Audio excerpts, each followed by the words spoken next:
Teman-teman sekalian yang dirahmati Allah Subhanahu wa taala, yang semoga selalu dijaga hatinya oleh Allah Subhanahu wa taala agar selalu thiqah billah, agar selalu percaya dan yakin kepada Allah Subhanahu wa taala.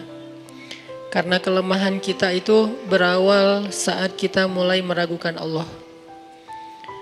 Dalam segala dinamika hidup, kita selalu butuh Allah.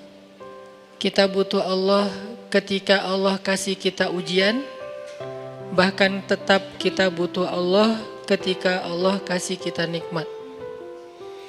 Kalau kita butuh Allah saat diuji, agar kesabaran kita terjaga. Karena orang yang tidak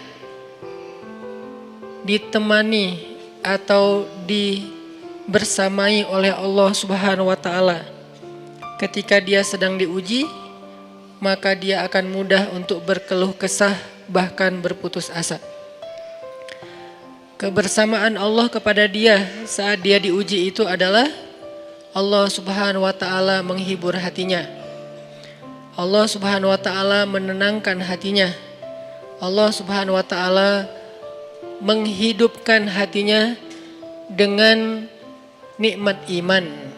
Ala bidzikrillahi tatmainnul qulub.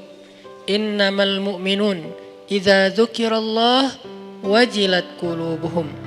Bukankah dengan mengingat Allah hati menjadi tenang? Dan orang yang beriman apabila diingatkan dengan nama Allah, disebut nama Allah, maka hatinya akan bergetar. Ini bentuk Allah membersamai hambanya ketika dia dalam keadaan diuji. Allah menghiburnya dengan kalimat alam yajidka yatiman fa'awa wa wajadaka dhallan fahada wa wajadaka ailan fa'aghna.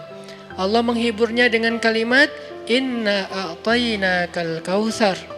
Allah menghiburnya dengan kalimat kalla saya'lamun summa kalla saya'lamun. Allah menghiburnya dengan kalimat la tahzan innallaha ma'ana. Ini adalah ketika Allah membersamai seorang hamba saat dia dalam keadaan diuji.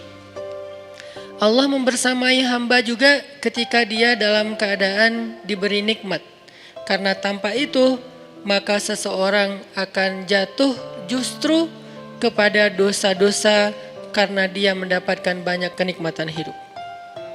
Kalau Allah Subhanahu wa taala tidak menjaga dia saat dia diberi nikmat, maka nikmat itu justru menjadi jalan bagi dia untuk terjerumus kepada banyak dosa. Justru nikmat itulah yang menjadi penghalang bagi dia untuk mengingat Allah. Karena dia sibuk menikmati hidupnya, akhirnya dia terhalang dari mengingat Allah tepat waktu. Sibuk menikmati hidupnya, terhalang dari Allah untuk bangun tengah malam. Karena dia tidurnya larut. Kenapa tidur larut? Karena terlalu banyak yang harus dia nikmati sebelum tidur. Dia bisa makan-makan, dia bisa jalan-jalan, dia bisa ngopi, dia bisa ketemu teman, dia bisa belanja. Bahkan dia nunggu midnight sale untuk bisa menghabiskan nikmat yang Allah kasih kepada dia. Sehingga akhirnya tidurnya terlalu larut, lalu dia tidak bisa bangun untuk menghadap Allah, curhat kepada Allah. Hal yang selama ini dia lakukan justru ketika dia diuji oleh Allah. Ketika diuji oleh Allah, mudah bagi dia bangkit tengah malam, curhat, sujud panjang, menangis dalam doa. Ketika Allah kasih nikmat, curhatnya hilang, malamnya lelap, sampai bahkan subuhnya juga kelewat. Ini kalau Allah gak membersamai seorang hamba ketika dia diberi nikmat.